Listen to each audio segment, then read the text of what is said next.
What's up, guys? We're live here with the Truth Podcast and the General. We got the Big John. We're missing Little Winston. We're missing the coach. Hope you guys are doing good, but we got a really cool podcast going on over here today. What's up, John? Not a whole lot, man. Just crazy how fast the summer is disappearing from us. Isn't that summer just going just fast? It really is. It's really going way too fast. My son's like, we only have like 3 weeks, and then we have to go back to school, which that's still not decided yet. So, how do you think that's gonna roll? You know, I talked to my union head from Bernalillo High School last night, and she doesn't seem very optimistic. Because I think they have a good framework of how to do it. I just don't think that they have a plan. You know, of okay, so say like if I have 15 students in this classroom. And they're going to go to a different classroom. Now, who comes in and sanitizes this class for the next group of kids to come in? And then what do we do with the kids while that class is being sanitized? Times, say even a small school that it has 800 students, so hypothetically there's only 400 students. You know, what is that, 30 classes that need to be sanitized at one time? Do you see what I'm saying? So you can say, okay, magically we're going to say half the kids come to school, but the real world doesn't work like that. You have to, okay, so are you going to hire 50 janitors that are going to be able to sit there? Or all these parents that are anxious for their kids to come back to school, are they going to be there to clean up, to sanitize the classes? Or is that something that I'm going to have to do as a teacher? No, you definitely don't want the teachers doing that. You guys already have enough to do. And that's like, you know, I mean, that doesn't make any quick sense. So that's just one component, just sanitation, you know. So they even told us at Bernalillo that, okay, the kids aren't going to eat in the cafeteria because they can't social distance, so they're going to eat in your classroom. Okay, so okay, so then okay, what do we do with all the food that's in my classroom? What, all the mess? Who's going to clean up? So it's great to have sort of a framework or an idea, but to put it into practice, that's another huge challenge. You know, I mean, just recently, their largest teachers union just sued the governor because I just don't think we can protect kids. You know, I did the math today. There are roughly almost 57 million kids about to go back to school. Okay, so if even not 1%, say 0.2%, that means 1%. Say like 1% of 100 is 1. So like if we go down to 0.2 of 57 million, that's still over 100,000 kids that could potentially die. You know, and that doesn't even mean what they bring back to their grandparents or they bring back to people that are in high risk areas, you know. So the potential for creating these super incubators, which schools are, is very great, you know. Yeah. You know. So I saw a funny meme that said, where are all these people that are saying all lives matter, but then, oh, you know what, if a few teachers die, it's okay. You know. It's crazy. You know, I think it's this whole pandemic situation we've talked about. It's just too much for any of the minds to think about. And I don't know, I don't got an answer, but you know what I mean? It's like we're going to have to face the music sometime. Oh, no. We can't just sit back. You know what I mean? It's too tough. Because you have those two opposing forces that are pulling upon each other. You have the economy, and then the economy is codependent upon childcare and public education. Because, so 57 million children, I forget the percent, and I'll look it up now, the percentage, where the biggest factor is elementary schools. You know, because middle school kids, you know, they can be home, they might be able to do some online learning. It's not the most effective way, but in high school kids can have that potential to do that. But it's the elementary school kids that parents need help with childcare, you know, and that's, for a lot of parents, that becomes their daycare. That's why they rush them into school so soon.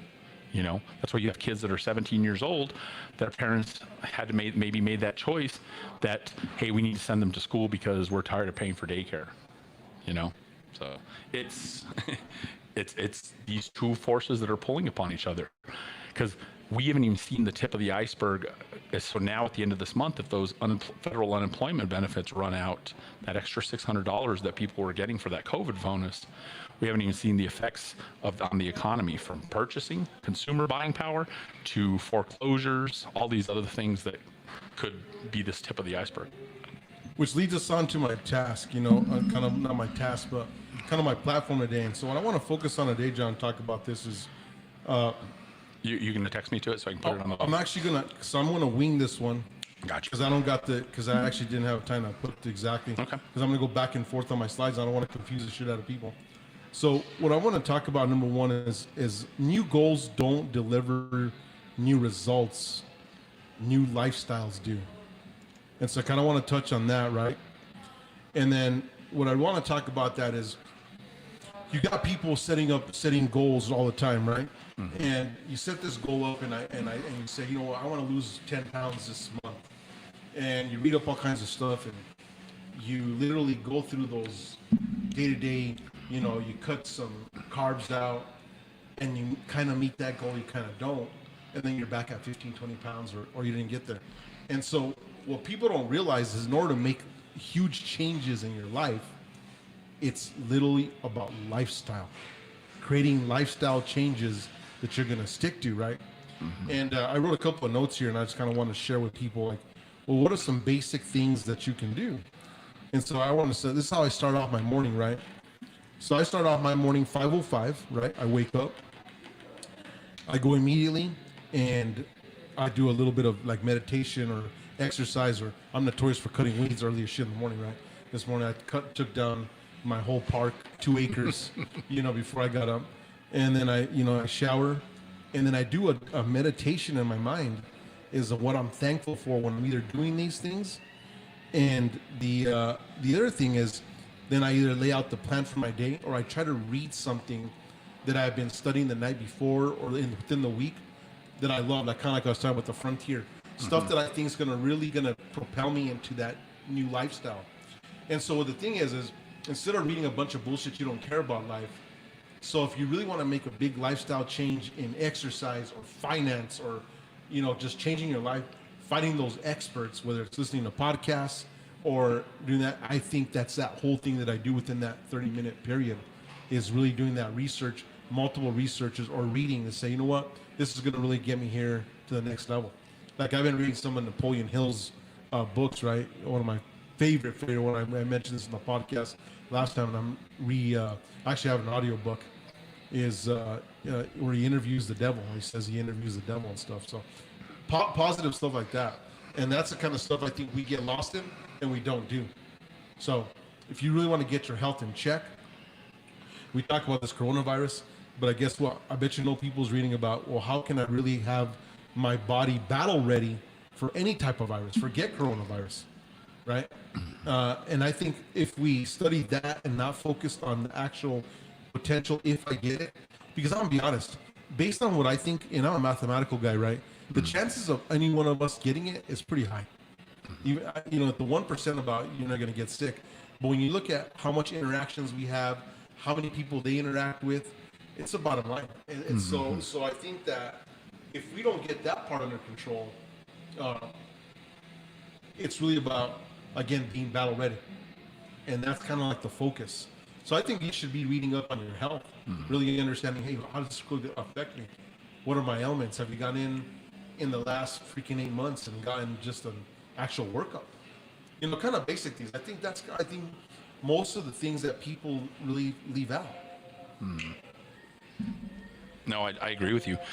One of my son's coaches, he's lost 80 pounds in 3 months. And it was that complete transformation in his diet, transformation in exercise. He works for Intel, and he's he's an engineer, and he's this mathematician, and he firmly believes that 70% of us either going to get it or have had it, and he saw himself as being in that high risk pool, and he said, too many Hispanics or men are dying from this. I don't want to die. I have my daughters to live for. I love to coach. And he's lost 80 pounds. I didn't recognize him when I saw him, and he's just been doing it by hiking up in the mountains and cutting out carbs and, being real cognizant about eating protein in the morning and doing those type of things. I think, everybody loves to play Monday morning quarterback, or you refer to it as the armchair quarterback. Yeah. I think if we go back to, say, February, if we could do things differently, I would hope that that the first message would be, hey, you know what, we're going to shelter in place. We're going to try to avoid groups. You can't go to concerts, you can't go to movie theaters, but you're going to try to do everything you can to improve your health.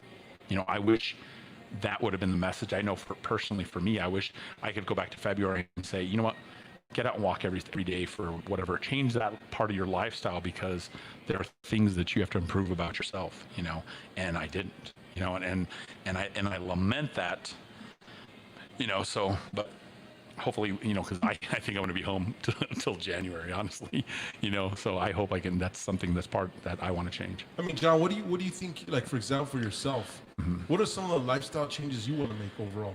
What do you want to improve on?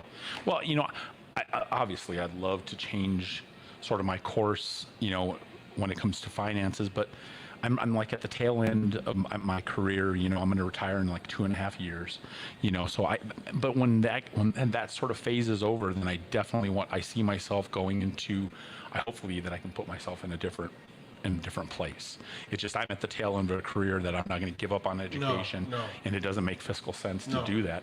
It makes sense for me to finish my 25 years, to get my retirement, and then move on. But I look at the biggest thing that I want to improve about myself is my own personal health.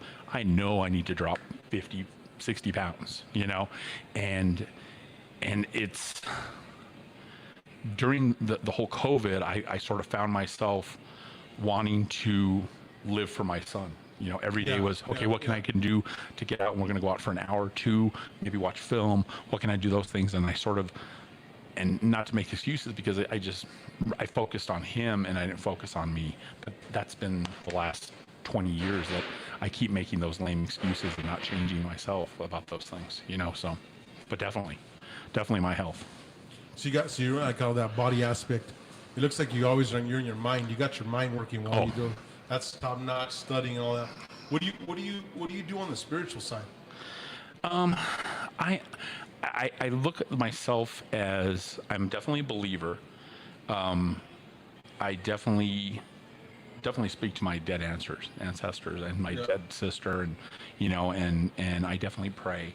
I try not to fight. I struggle with organized religion. I really do. But I'm a very spiritual person. My parents are very devout Catholics, and so from that point, I always have self-reflection, and I try to look for within myself. But I also still speak to the Lord, and try to say, hey, you know what? I'm still trying to do better. I know you're gonna pay me back someday, and I'm gonna do some up for other people.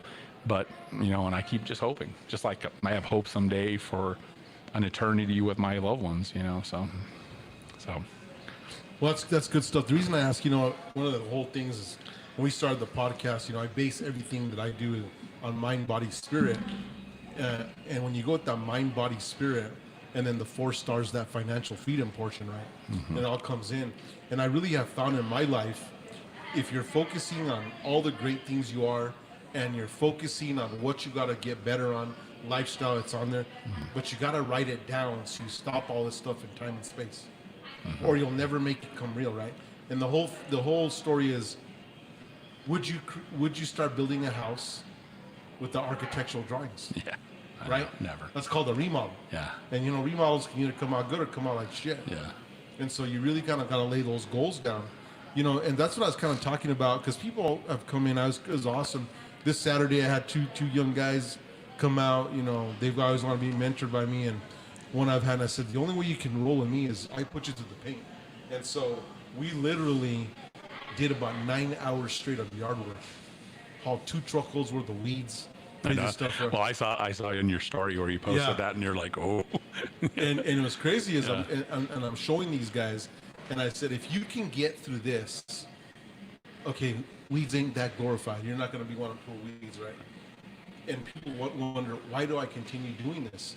And the reason is because it's grit. It's always sharpening my grit. So if I can actually do something that I absolutely hate, focus it, lay out my plan under no matter what condition, where it's hotter than shit, or you don't want to get there, or the truck doesn't start, there's going to be multiple things. How do I get there? And what I was showing these young men is that I said, look, I look at this big old problem, I create the section, and then I start hitting milestones.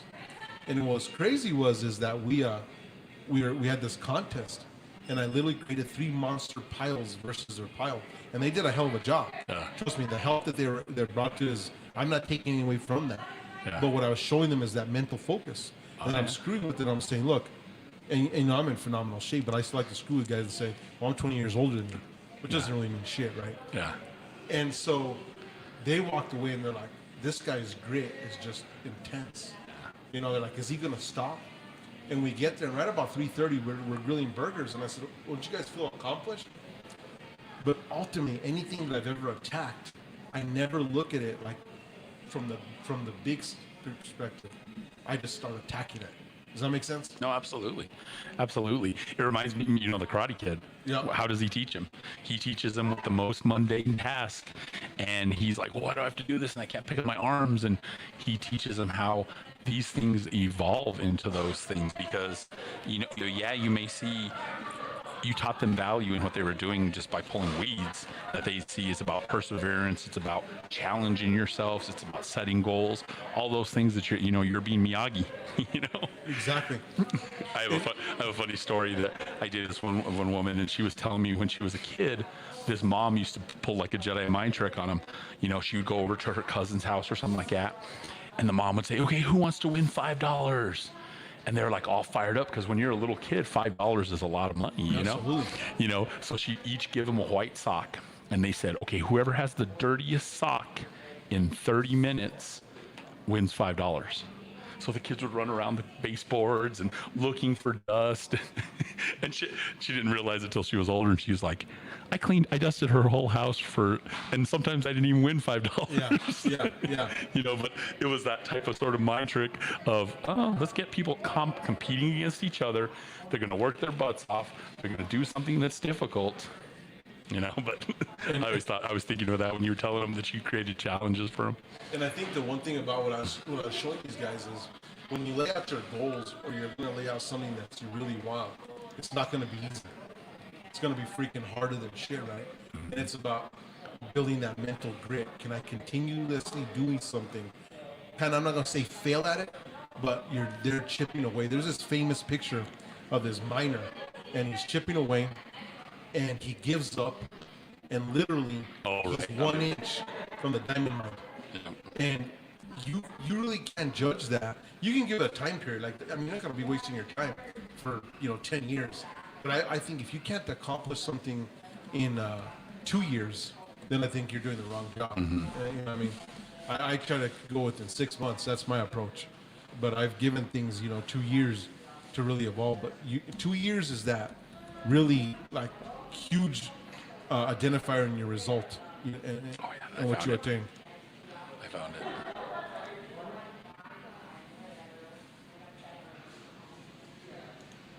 Okay, let's see.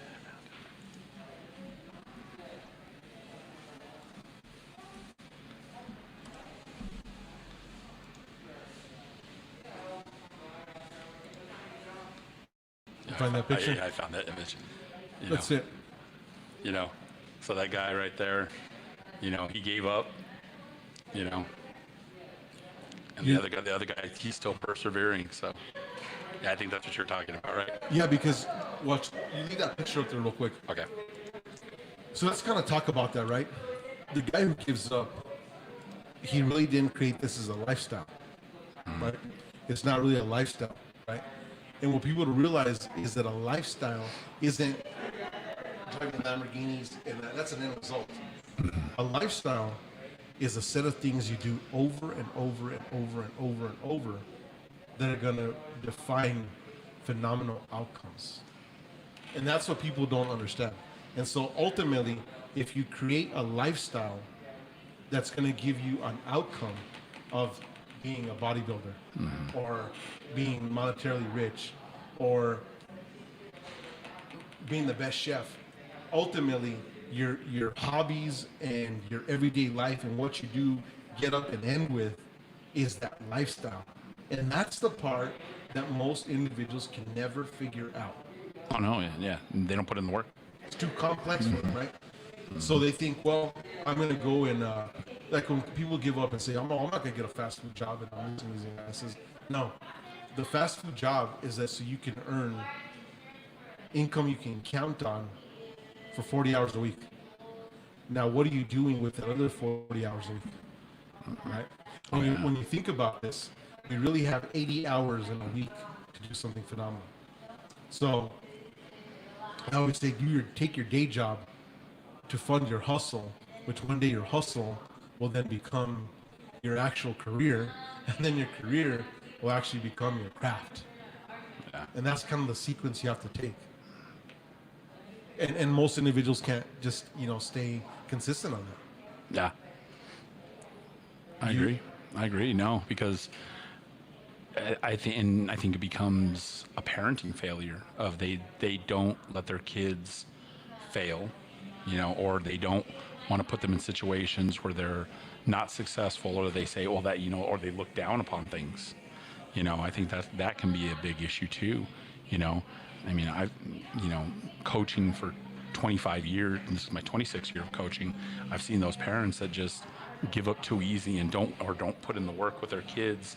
If they're struggling in an area, are they out there playing catch with them themselves? Or if they don't know, are they out there finding a pitching coach or a batting coach or somebody to help their kid?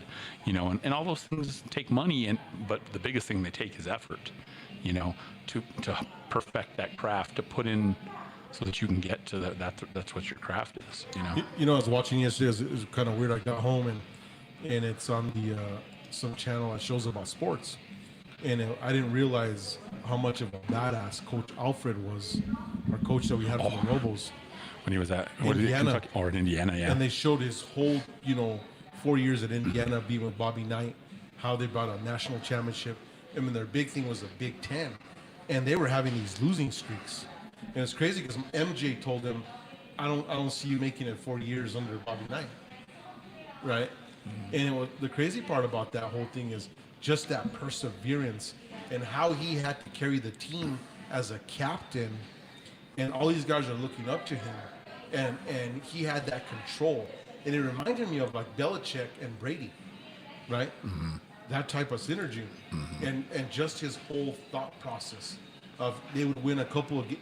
They were in the Big Ten, win the Big Ten, for example, and they're like in the last 2 games, and they won by 2 points, and he's just hammering their ass. And the players are interviewing the players, and they're saying, "Man, we won our last 2 games against top Elite 8 contenders of last year, and Bobby Knight's not happy about it, right?" Mm-hmm. And it was crazy because what they did is in the semifinals, they actually met up against UNLV, and UNLV in that time was just called about the Rolling Devils. Those guys were just Larry Johnson. It was actually before Larry Johnson, but it was still a Tarkanian. Still a Tarkanian. Yeah. But they said those guys played like an NBA team. They were scoring 98 to 100 points.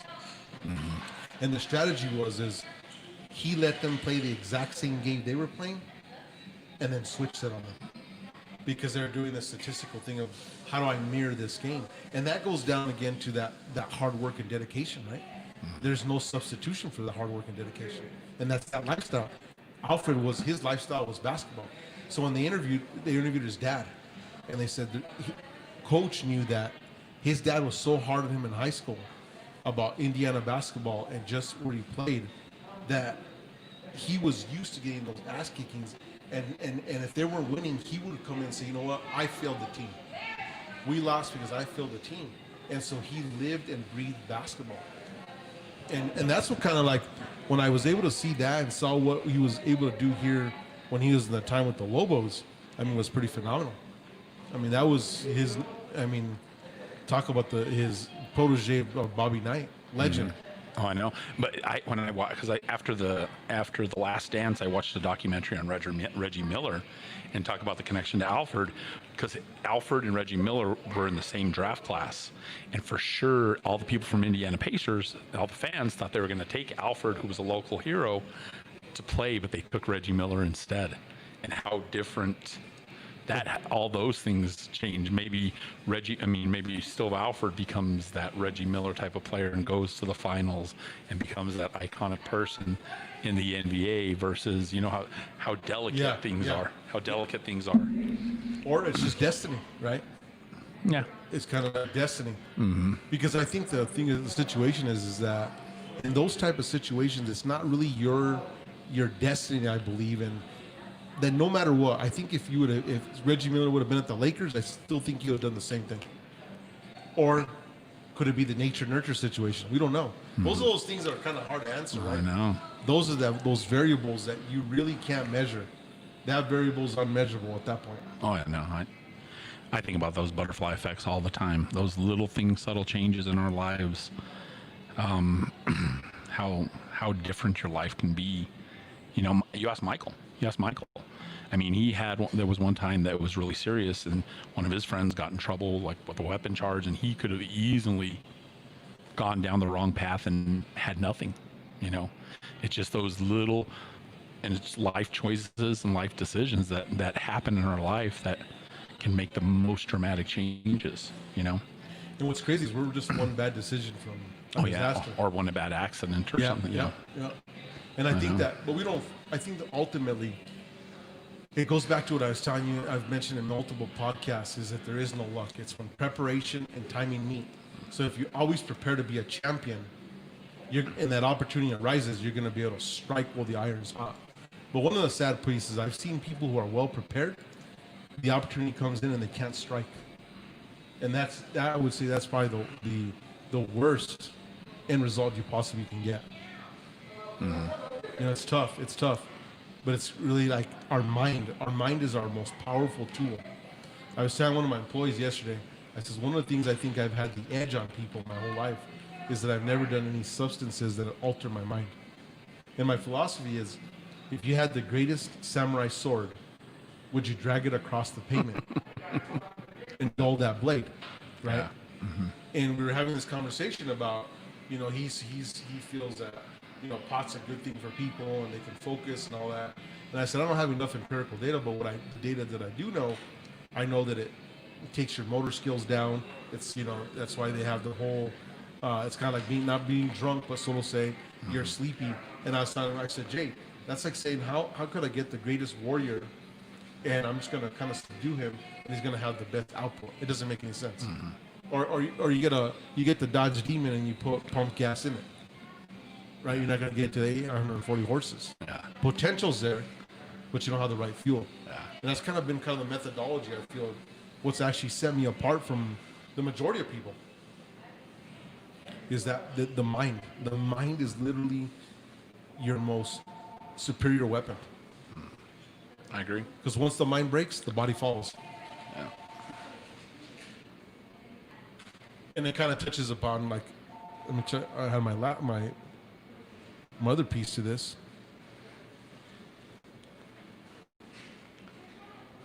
Justin Adams had posted, I have a question. We'll go ahead and post it or send it. And let's see, we have Nicole Miller. Okay, she had mentioned earlier when we were talking about schools and closing. But remember, hey, don't hesitate. We right now streaming on the Champions Corner business page. We also have the Truth Podcast group that you can join, so that you can always be notified. You can also find us if you want to go back and watch the show on YouTube under the Champions Corner. Even if you have a Periscope account, you can look up Champions Corner. So don't hesitate to post any questions or send anything about, and we'll get it posted up on the air. So kind of like concluding on the first thing I want to talk about was, and I wrote this note down. I said, and for this reason, all of your energy should go into building better habits, not chasing the better results. And that kind of circles back to what I was telling you originally, is if you build the best habits, and you're and I like to use a lot like powerlifting, right, or even bodybuilding. If you're in there and you're doing your squats 3 times a week, and you perfect that, and you perfect those core workouts, and you do them repetitively, at the end of 2 years, what is that result really going to be? You weren't chasing the result, because how can you actually measure it? That's why I was telling you that on our last podcast, that money is technically just a tool. Can't really do anything for you, but it's what is my end result? What I want the money to bring me, and it's really freedom. And that's why I talk about that financial freedom. Once you master your mind, once you master your body, once you master your spirit, you know, you have that, you're going to get that financial freedom. It's going to come in any type of way. It doesn't mean you're going to be a multimillionaire. Doesn't mean you're going to be a billionaire, but you're going to be financial free. You're not going to be hurting. You know, some old successful people I know are, you know, doctors, and they're killing it. They got that consistent income of, you know, over $500,000 a year. You can't tell me you can't do something great on that. You know, again, people don't really write down what I want, what kind of freedom do I want? And that's the first question you should ask yourself every morning, and going to bed is focused is, what type of freedom do I want as an individual? And that should be in my mental, my body, my mind, all the stuff we've been talking about. And that's just only one question you have to master is, what freedom do I want in my life? What's a big freedom you want out of your life, John, would you say? God. That's a tough question, because I just, I've raised 3 sons, I have one left at home, and I see he has 3 full years of high school, hopefully he'll have 3 years of playing it. I've the last 10 years, I've lived every inch of my life for them, and so as far as, what do I want? I want them to be healthy and successful, and that's how I see myself as being successful. I look at it as and it's probably bad, I've put my life on hold for them, but that's what I want, I really do. So I think, John, if you understand that about yourself, and that's what you want, but I do feel that you do have to kind of put yourself in parallel. I'm not a father, but I have nieces, and I'm kind of like a father figure to them. I helped raise them when they were young, and I think one of the things that I feel that most parents or people that I talk to is they had these big goals, and then they have kids, and all of a sudden it's like, well, I'm living for this kid, but you're 2 separate organisms. And I think if you're focusing on both frequencies and lifting yourself up and them up at the same time, it's kind of a team, right? Kind of that same team's kind of, you guys are both leveling up at the same time. Yeah, I know. And what I end up doing is I put all 100% effort into my kids, and then I definitely put myself second, and I don't put that amount of effort into myself. So I can completely understand what you're saying, but that's also a part of myself that I need to improve, definitely, because I've seen it, I felt it physically, that's something I have to do, and I need to just quit. I need to prioritize, I need to balance a lot better, Yeah. Because there's enough time in the day for both. There is. There really is. And it becomes who's not ultimately making that decision to find that time. I completely agree with you. Because it's like, again, if we don't identify it in our minds, if we kind of sit there and say, oh, I kind of want to do this. But the crazy part is that you don't want to get hit with some bullshit like Corona or anything bigger than that, and your health is tested, and now you need to be battle ready, and you're not. I know. I've seen it. I buried a friend a couple of years ago, my same age, his late 40s, and he had a heart attack, and those things weigh in the back of my mind, they really do. Number one, I want to live. I want to be able to enjoy my kids. I want to hopefully enjoy grandkids someday, and I want to coach them, and I want to stay coaching, and I want to continue growing my mind, but I need to put more effort back into myself. So I can agree. Got to fuel that body, right? Oh, absolutely. You got to fuel that body.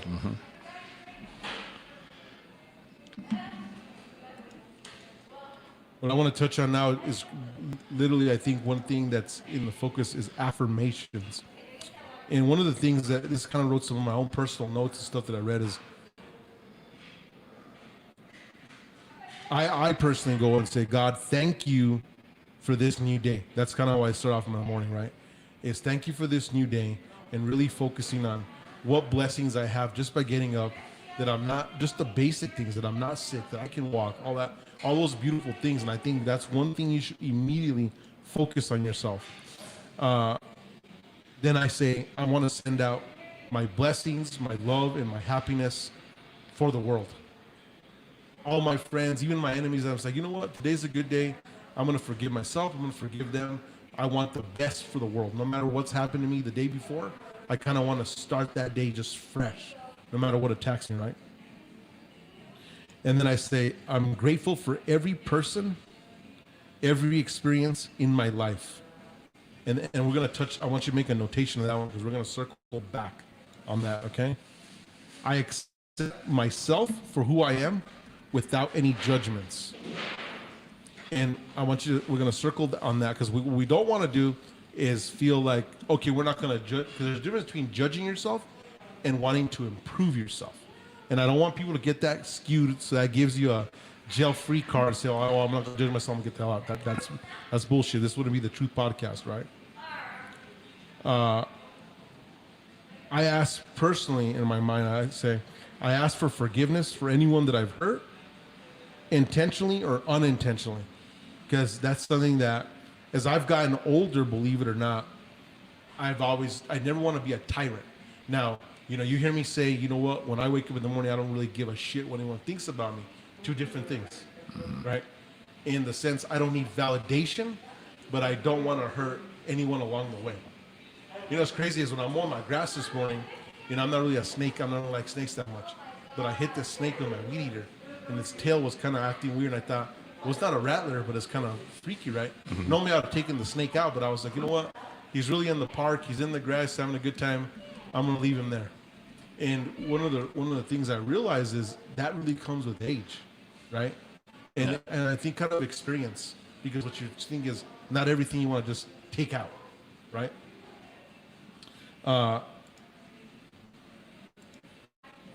And this is huge for most people. Believe in the person that you want to become. Like, if you're in there and you're like, I really want to become that fitness guy or a certain level, pick something that's attainable for you. Put it on the refrigerator. Like, you're sitting there, you want to get good health.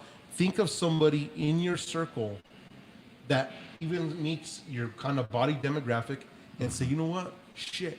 Whether it's his Facebook profile or something, have that on there so you're constantly reminding yourself. And we're sticking on fitness, right? It could also be mental. We could say there's a professor I want to be like, or there's a financial guy I want to be like. My famous line, I like to use Warren Buffett, Michael Hearn.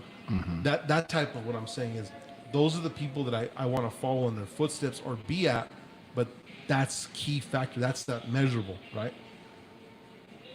And this is huge. What I give to others, I receive back. I'm a huge, firm believer of this. And this is why I got so huge in the charity. And even the things that I do, they may not make sense, but if I feel I want to help somebody, I'm going to do it. There's no intention in it.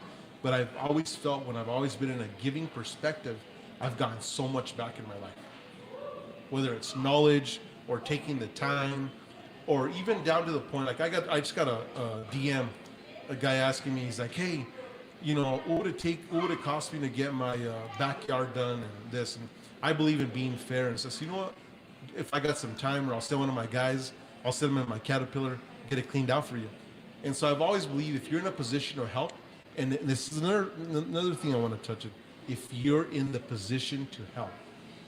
Now it goes back again to my banking perspective. If you have the savings account and that's backed up for the family, then you got the large checking account, then you're allowed to use the checking account to help others. But you cannot give more of yourself than you got. So firm thing is, if you got one apple, you can't chop up that apple in 1,000 pieces, because you're not actually going to do anybody a favor. You're doing a disservice to yourself and the actual individual. So don't want to get that all chopped up.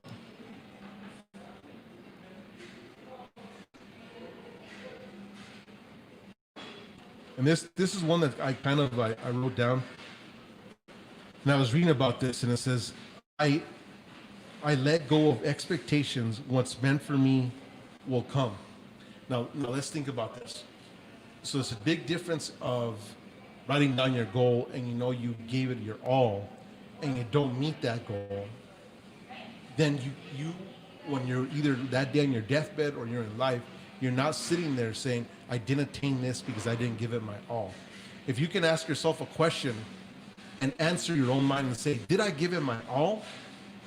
And you're like, well, yeah, I could have done this, I could have done that, then that's not giving it your all. So then you can't be forgiven of yourself, right? And those things I want to reiterate, because I think in today's society, we make so many excuses because we just don't want to do it, right? And so, John, let's go to which is the one that I had to circle back on. Let's see, it's clip. I didn't finish getting all of it. It's Okay. it's about being about your what you look at in yourself, or Let's see what I put on. Okay, I'm grateful for every person, every experience, and everything in my life. We're really gonna focus on this. Okay, I'm gonna give you an example. Sometimes, have you ever heard that saying, look for the silver lining in any situation?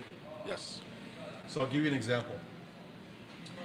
In my life, we're in a current situation, I don't want to get too deep, but we have certain people that haven't been able to come to the office for certain reasons, not based on COVID, just personal family life. And what it did is it really showed the holes in certain operational things that I let go or didn't have information on that now I'm going to have to do and actually create. At the time, I'm pissed off, I'm hard on myself, I'm like, holy shit, after this, come out of this. But what I realized is that I wasn't putting the focus on certain things that could actually bring me down later on, not right there in the moment. So I don't know if you know, have you ever heard of Franklin Covey? So Franklin Covey used to have this project management kind of course, right? And what they would talk about was finish all the big rocks. And they also do this in science projects, where you get the sand, you get rocks, and people will put all the small pebbles in, and then at the end, there's the big rocks can't be put in, right? So weirdest shit ever. Yeah, I've seen that experiment where they said how much can fit in this cup, and again, if they start with the bigger stuff, then the smaller stuff can fit in, and, you know, versus if you go the opposite way, then It doesn't work. It's crazy, right? I know. It's so funny. I remember seeing that experiment. So that principle is a principle of physics, and so I tend to like to apply science principles in my life. So big example is this: you're say you need to get something done with your credit score, and they send a letter. This happened to a guy I was actually counseling, and I said, look, get on this letter immediately, call the credit bureau, and make sure that you get this taken care of, because this is a national mistake.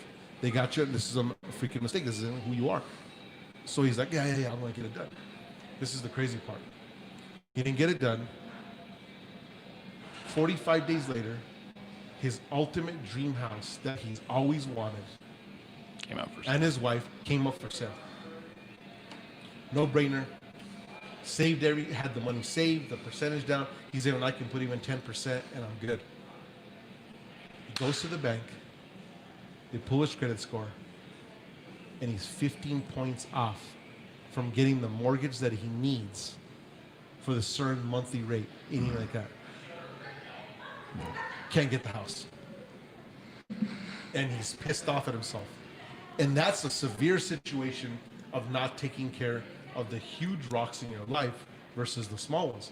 And I said, well, what were you doing? And he's like, well, I was focusing on, I wanted to get the roof done in my house, and I wanted to change the color. And I said, well, was the roof leaking? He says, no, the roof wasn't leaking. I just wanted a color change. And I said, that's not a big rock.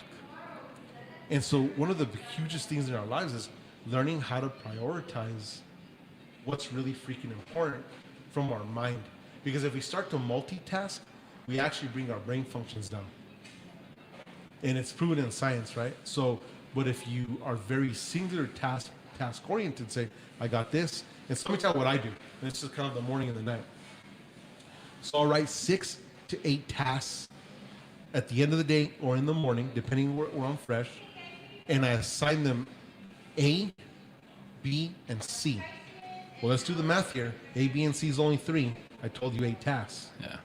But what I apply is some tasks will be A1, A2, A3. B1, B2, B3. And are your A's your biggest rocks? Biggest rocks. A1. So actually A is the highest and 1's the highest. So if it takes me all day to get an A1 done, then that's it. The next rocks are carried to the next day. Gotcha. Right? The other balance thing that is I don't continue trying to accomplish a big rock in my personal time that I've set for exercise or family time or home, because what ends up happening is you're never going to accomplish it at 110%. You're not going to do it right. So I take that principle and then I attack that rock. The other thing is, so you get all these tiny, I call them road noise through the day. If you run a business, oh, I got this, I got that. You have to apply the same principle. Someone calls you, their urgency may be urgent for them, but it's urgent for you in the big picture.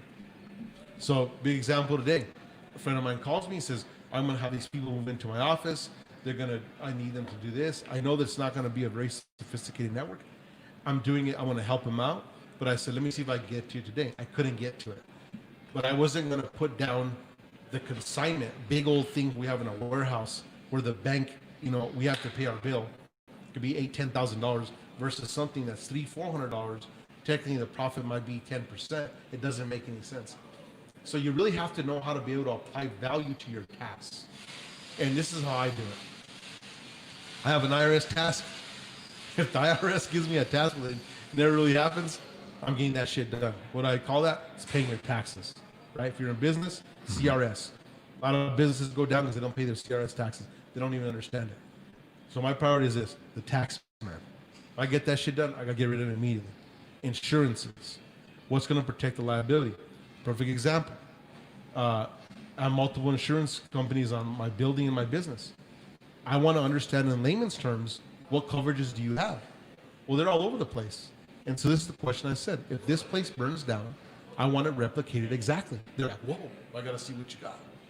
So what I realized is, holy shit, did I ask the right questions? That's a priority. That's already assets that I've built. $3 million of assets. I got to take care of that. So that's what I'm talking about, and most people don't do that. Well, guess what? Your biggest priority is your health, John. It doesn't matter, right? This is why I'm circling back. And I'm kind of using you as an example, something like this, because ultimately, you're like, you know what? I want to take care of my kids. I want to do this. But let's say you just, and this, I don't know you from you're doing it at home, so I'm just talking shit here. But I'm just saying this. Say you're here and you're putting down 7 Pepsis a day. And I'm like, John, genetically, are you predisposed to diabetes? Did you found this? And you're like, oh no, I'm good. And now you're pounding down ice cream and sandwiches on top of that. And so all of a sudden, you become a self-proclaimed prophecy. And then so technically, you take your health out, and say you get sick and you're down. Now you can't help your son or your sons. Those are the things that I talk about. If I don't take care of the large rocks at Harmonics or in my life, I have people counting on me. So if I make that bad decision and I don't take care of that rock, I could have an actual catastrophe. Because big rocks can either have great results or great destruction. So the reason I use the word rocks is because if you got to deal with a huge rock, and I use the analogy, and this is what I was telling my buddy, and he was so pissed off at himself. And he's like, I lost his house, and he lost the house. And there hasn't been a house like that's come up. And I could bullshit in there and say, oh yeah, there's going to be more that come. I don't know that. But I'm going to say is, do you want to be in that position, or do you just want to be ready to strike? So I gave him the example of this. I said, always look at a big rock being at the top of the hill. And if you put all your focus at the rock at the top of the hill and you're wedging it and putting a stop, wedging and putting a stop, when you get it over, then it rolls down to the bottom of the hill. That rock can't cause you damage. But let's say that rock, you leave it at the top of the hill and you live at the bottom of the hill and it starts to rain and the ground gets wet and erosion. You didn't take care of that rock. When you're least expecting it, that rock rolls down the hill and crushes you. It had a catastrophic effect. That same rock could have had a huge benefit, had a catastrophic effect. Those are the type of things that most people don't get. And have you met people that always have these big problems in their lives? Oh, this happened to me. And you're like, holy shit, how come, man, if you didn't have bad luck, you wouldn't have luck at all. Like, how much shit you have? But when you really start to realize what they're doing, what are they doing? They focus on all the small shit. Oh, I care about my friends care. Well, I was working on my social media, and I'm like, well, how much money are you making off? But you're not taking care of your day job. And it's like, well, I don't know what the people are talking is. I'm doing good. I was 15 minutes late. Well, that's a huge rock. If you lose your job, it's going to have a catastrophic effect. No matter what people think, especially in this pandemic. If you got a job, it's a blessing. Focus on keeping it and going extra. But I've always come from a mindset, and people tell me this, it doesn't work, because most of the self-help books say, never come from a point of scarcity, always go from a view of abundance. And I just don't agree with that. I like to approach things from more of a methodical war plan. Because if you're always like, oh, everything's in abundance in life, you could tend to become lackadaisical. If you come from a place of scarcity, and you're like, oh my God, I'm scared, I'm not going to eat tomorrow, what am I going to do? You're going to sell your soul to the devil. But if you come from a point of a war plan, it's like, this is the worst case scenario. This is the base case scenario. Where do I place myself so I never hit the worst case scenario? But if I don't achieve the best case scenario, I'm still closer than the lower case scenario. And those are the battle plans that I apply in life that most people don't understand. And that's what keeps you safe. It's that consistency, right? If you didn't know how to weight train and you got up every morning and you did 30 push-ups and 30 sit-ups, it's better than doing nothing, right? Than waiting for that great situation. Yeah. I think it's a great philosophy, and it's so funny because I've seen that, because I even found it's called the Jar of Life, putting the important things first. I found it on YouTube at is it Brian Pray? I don't know if that's the person that you kind of saw that. They probably use him. Is he like some kind of scientist or physicist? Or? I don't know. It's from like 7 years ago and has like almost 1 million views. So, but regardless of who does the YouTube video, but that I'd seen that concept, and it makes, from a physics standpoint, I never thought of it to apply that to self-help. Improving yourself, and creating that list every day, and might be a little sticky note and say, okay, what are the 6 or 7 things that I got to get done today, and then prioritizing and putting them in A, B, and C, and what's the biggest rock that has to get done, versus if I get to the small stuff, then nobody's gonna get, nothing's gonna get harmed by it. But I think what you're saying is really good. So I think, I don't know if you remember when Coach was around, he's here, and his son, I said, I want to train you. And I said, go get the Body Minder. And he said, well, he couldn't find it, or he didn't get to it, right? And the reason I needed that Body Minder book is because I believe when you start to write your results of what you're doing, and I live by this whole book. I don't like apps. I don't like any of this stuff. And so when I go to Body Minder, I go in this book and I really write down everything I've done. So for example, if I work out my chest, I document how many reps, how many sets, and what the weight was on that day. And I go back. And so because your mind will play tricks on you and say, well, you know what? I think I did this. And you'll start to shortchange yourself. So my whole rule is never to do less than I did the week before. Period. Unless I'm sick or something's going to shit. Yeah. But that metric is there. And so the metric of life is, and that's the metric that I even come down to my own personal life was, you know what? I am not going to live less than where my parents brought us, because we had a pretty great life. I said, I'm either going to stay here or be better. That's where I want to be. But you have that measurable, and most people don't have that measurable. That's the book you're talking about right there, the Body Mind Exercise Journal, right? That's it. Did you find it on Amazon? Yeah. I put a link there. See, so do you see what I'm trying to tell you? So these are the things, the steps of like, look how you found this book right quick. Yeah. And if you want to make huge changes in your life and you're sitting, you got to be able to strike. That right there, John, is a book that I'm not even tied to these guys. This is something my coaches got. This is something for your students or for yourself. Is probably the best book out there that's not vendor centric to anything, or it's not centric to anything in life. This is just a strict Body Minder. That's cool. I'm ordering it right now for my son and for myself. And you write it down. And it's just so cool because it's so basic. It's not over the top. It's not this. And I'm just a firm believer. I'm just the old guy who writes. I love to write stuff down, from designs to my notes. And then I'll translate them into my phone or my calendar. Obviously, you're going to utilize the tools that are here. You're not going to be digging holes with your shovel if you got a backhoe. Yeah. But if you know the principles of digging with the shovel, well, then when you go with the backhoe, it's the same principles and how you're going to dig. And that's one of the things that I always stay focused is utilize your resources, but understand the long way on how to do mathematics. If you have a calculator, okay, go and use it, but understand it for just in case if you put the wrong input in the calculator, you might say, well, you know what, that looks totally off, right? Don't create crutches in your life. Crutches or braces. We put on a knee brace and we put on an ankle brace, and we wrap our hands if you're a fighter, just for the fight or just for training.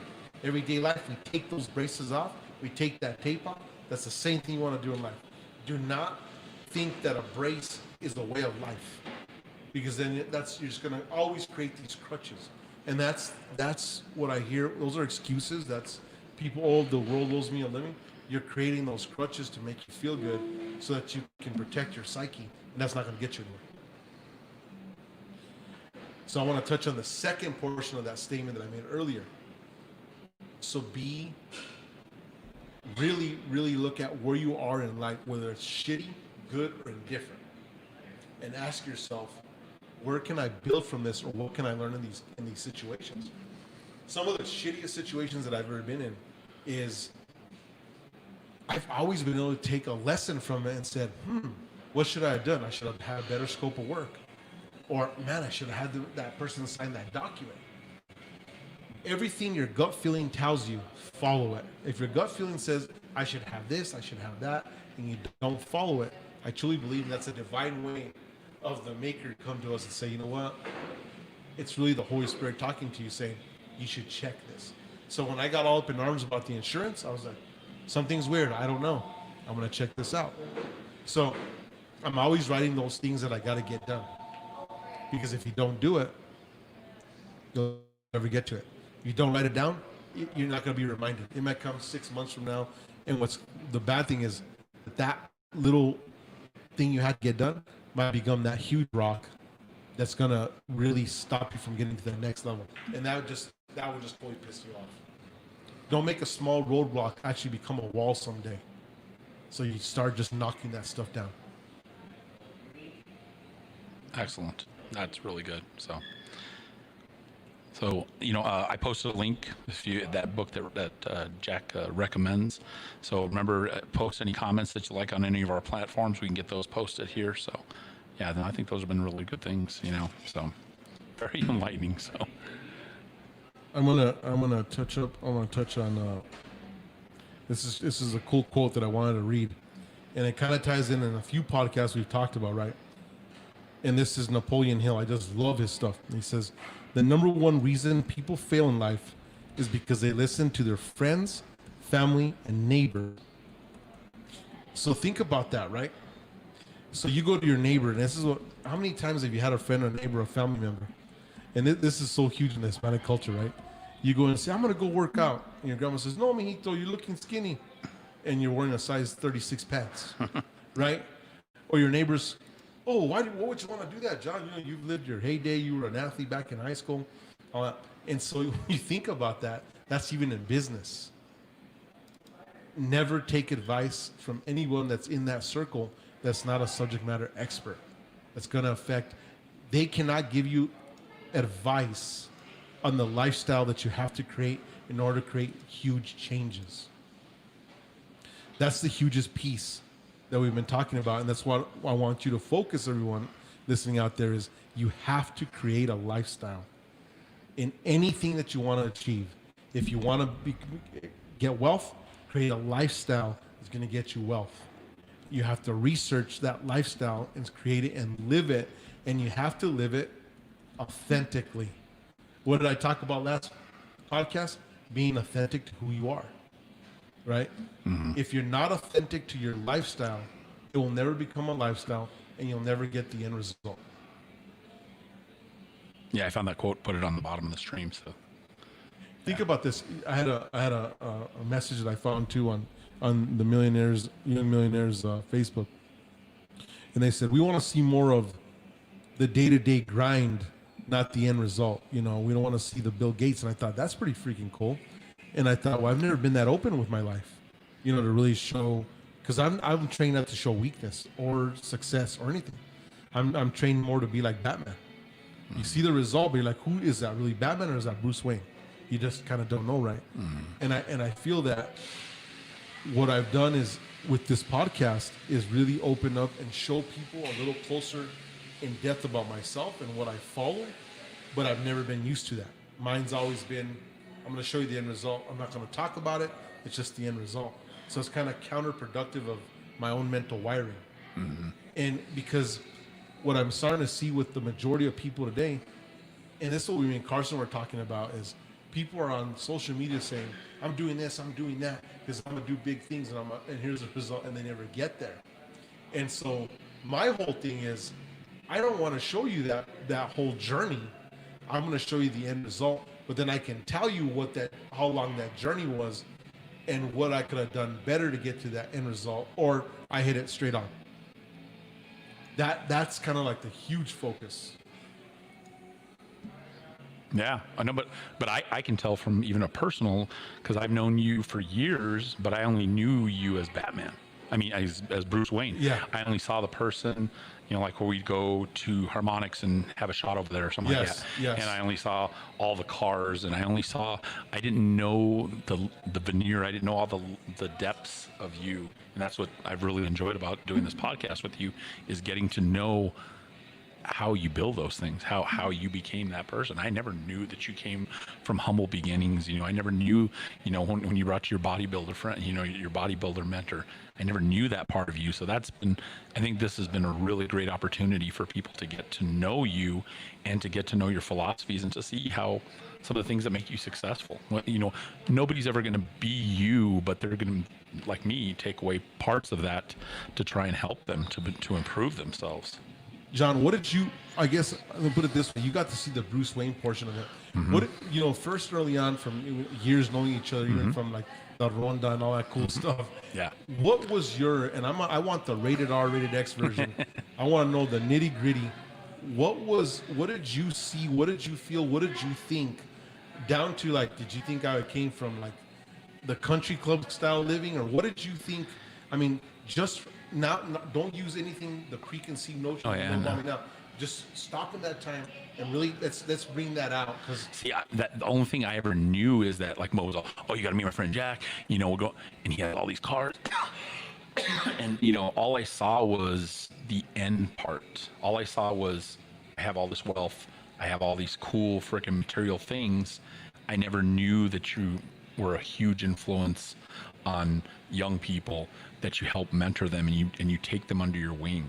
See, because you, the Bruce Wayne part, never ever I didn't see those things. And see, that just is. And I think most of those people who are sort of secondary friends to you never knew that part of you. Right, to see, that you didn't have kids, but you see somebody that wants to improve themselves, and they gravitate to you, and you pull them in, and you don't coddle them, but by the same token, you make them, you love them. You love them, and you love them up, and you want to see them flourish. And for the most part, that's what a dad is supposed to do.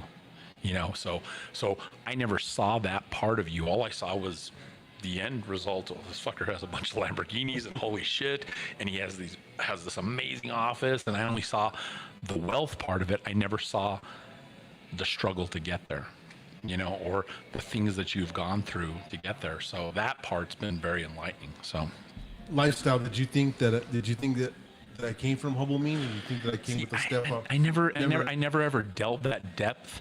I was just like, fuck, this guy's completely out of my league. But now when we have intellectual discussions or philosophies, I'm like, oh, we're a lot, we're a lot alike, Yes.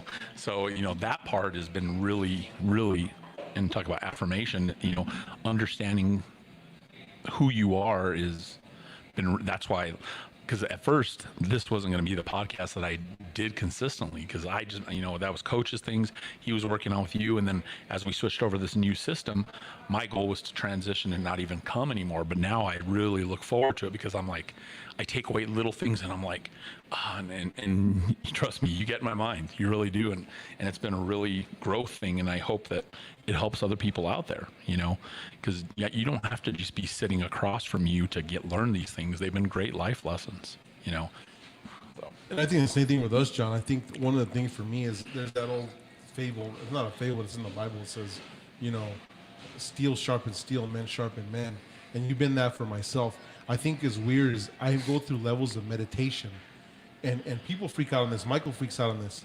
And I was telling him this. I said I was meditating for like the last, I would say it was about 30 days before you actually came into the game here. Yeah. And I was like, I need to find someone that's going to mentally challenge me, because I like to go into very depths, and I don't want to talk about bullshit. Yeah. Like, one thing about with your political science background, I'm always excited that I hope John shows up here, not because of the setup, but I'm like, I want to pass through. It's kind of was crazy because we got a lot of rave reviews from last week's podcast, and people were like, holy smokes, you and John were going in, and they were researching the pioneers, and George Washington and Andrew Jackson. They're like, I never knew any of that stuff, and why it's so important, how it molded our country. And if you go back to that, our country hasn't changed. Yeah. It's this exact same thing. Oh, it's just it's an opportunity to learn from mistakes. It's from mistakes, but it was actually worse back then. Oh yeah. But people don't understand that. They just take it for, it's kind of like there are people in up in arms about Mount Rushmore, and they don't even know what it's about. And we didn't come up with the idea of putting our presidents' faces on Mount Rushmore. The Native Americans already had their chiefs. Yeah, I saw that. Do you know what I'm trying to tell you? Well, how many people don't know that? Yeah. But they said, we're going to wipe them out. This is not what we want. Because, have you ever seen Planet of the Apes? Did you see the last one? There's 1, 2, and 3, I think. I don't think I've seen the third one. I know I have it downloaded, and I just recently put like subtitles on it for my son and stuff, but I still haven't seen that one. But I understand the premise. I don't think I've seen the third one. Well, what's so crazy is last night, you're going to laugh your ass off. I said I'm going to watch Planet of the Apes. And I haven't seen 1 or 2, so I don't even know. I like to catch things on. I like to challenge my mind to see if I can put the puzzle pieces together. Then I go back to watching 1 and 2, see where I'm at. Yeah. This is stuff I really like to do. So I'm watching it, and so I guess one of the main characters named Caesar. Caesar, yeah. Right? And Caesar is wanting to, in the movie starts off with, they're in the mountains, and these special forces guys come in, they're trying to take them down, and they're shooting missiles and all this horrible stuff. And I'm like, is he a good guy or a bad guy? He captured these guys, and he says, go back to your colonel and show them that I show mercy. We just want to be left alone here in the woods. Yeah. And it was crazy because you're talking about this virus, right? Well, towards the end of the whole movie, this colonel, the humans are getting a virus, and it's making them like primal, very primitive, right? Where they lose their speech and all this stuff. And in the middle of the movie, they come in, and this colonel comes in, and he kills his family, kills his wife and one of his sons. And he goes out, he's like, has this vendetta. And Caesar, no matter about his people, he's like, I'm gonna have this vendetta. And it shows you about never making a decision in anger. So when I'm watching movies, I start to write down the lessons, saying, what's the real message? And then I like to research the authors or who wrote it and say, was there a message? I do some crazy shit. Right? And to see if I'm in line with the message. I'm pretty been online. What's crazy is there's this one guy, this one ape, and they find this girl, and the guy's, and it's the father, and I kind of assume they killed the father, and the girl's in there, she's not going to survive, and he tells Caesar she's not going to survive. So they take her under the wing, and he's like kind of like very compassionate, and he's like, we don't want to take her, and the guy says, well, she won't survive, so they end up taking her.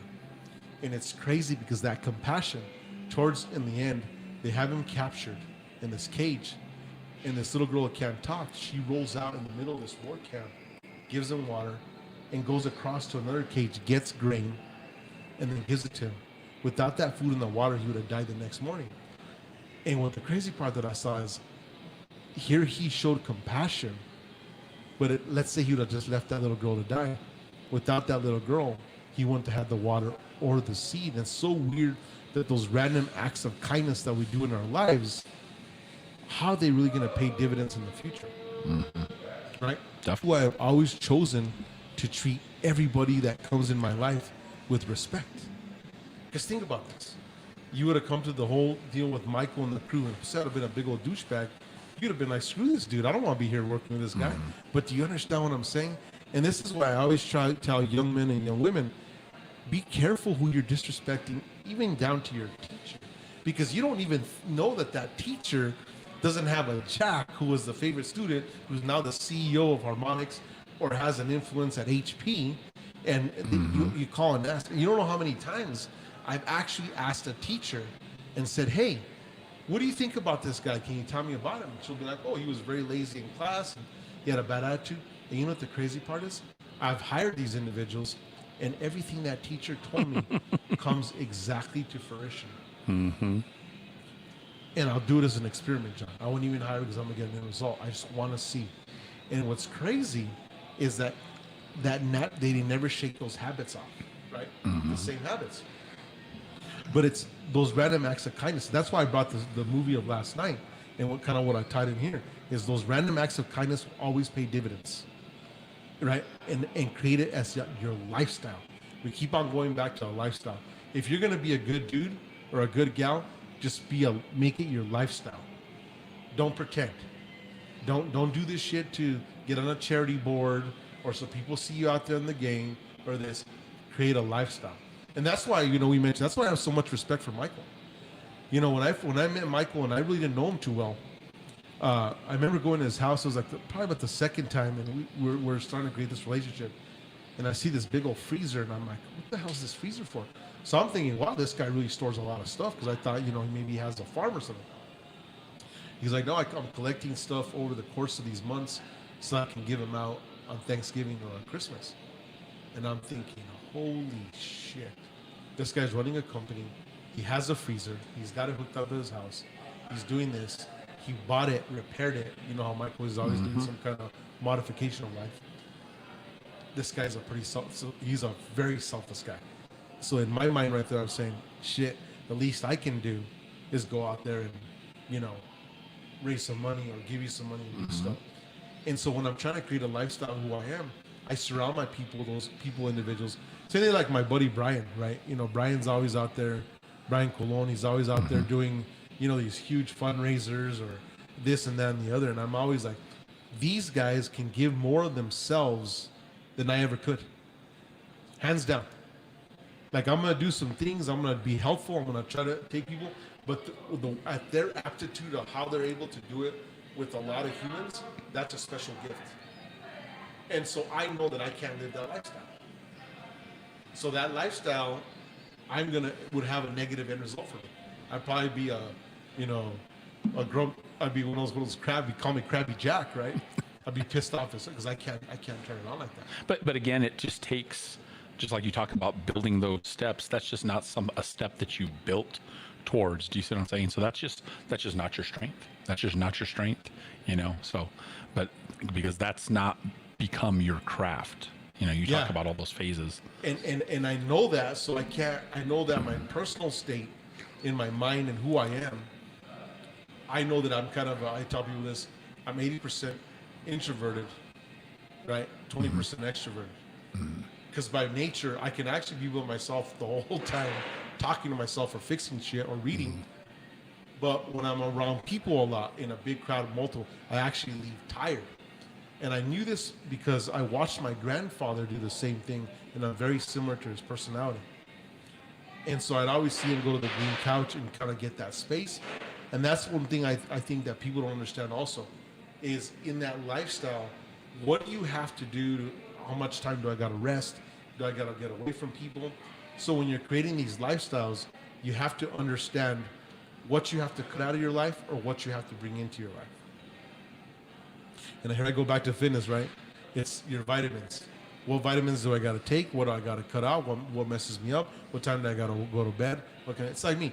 I can't actually get up at 5 a.m. and go straight working out because my mind's not there and I'm not going to be able to push the weight that I need to.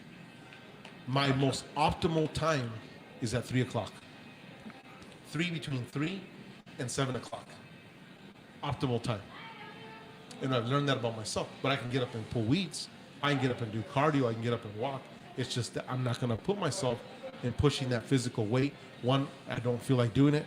Number two, I'm not going to get the gains. And number three, I'm going to be prone to injury. So I'm just not warmed up. I'm like the old Mack truck. I need to be warmed up all day. Right? Yep. So those are those things that you got to know about yourself. And if you start to know those things about yourself, then when you create that lifestyle, you're going to create the lifestyle based on you. I'll get to you a funny story. Tuesday today, we have our big volleyball tournament, right? We play volleyball at my house or my friend Derek's house. And they laugh at me because I go in all full geared out, right? Compression pants. I'm stretching, I'm doing this, and I lay it down hard on these guys. They know that. They know I lay it down hard. I got a leaping ability. But last game, I pulled my ham. It was like my calf or like my knee. And I was pissed because what I didn't do was warm up to that level, because my lifestyle, John, is to go 110% of whatever I do. Yeah. We may be playing in the backyard, but to me, I'm playing in the freaking championship level, right? Yeah. So I'm very competitive. But at the end of the day, in order for me to have that competitive lifestyle across everything, well, I got to stretch. because I'm going to hurt myself, right? And it doesn't matter what anybody says. I have to do those things, and that's what I'm talking about, is realizing who you are, what you're going to do. Are you a seasonal guy? Are you long term within the week? And that's why you have to really learn what type of human you are, so that you can really, again, I'm touching again, get that lifestyle so you can achieve the end result. Right? That's why there's land animals, sea animals, and sky animals. An eagle cannot swim. You put an eagle in the water, it cannot swim. You can pull a fish out of the water, it can dive and pull up, but it cannot swim. That's exactly what I'm talking about. So you need to understand and learn what animal capabilities you have. No, Right? Absolutely. And if you don't do that, you're going to fail. Definitely.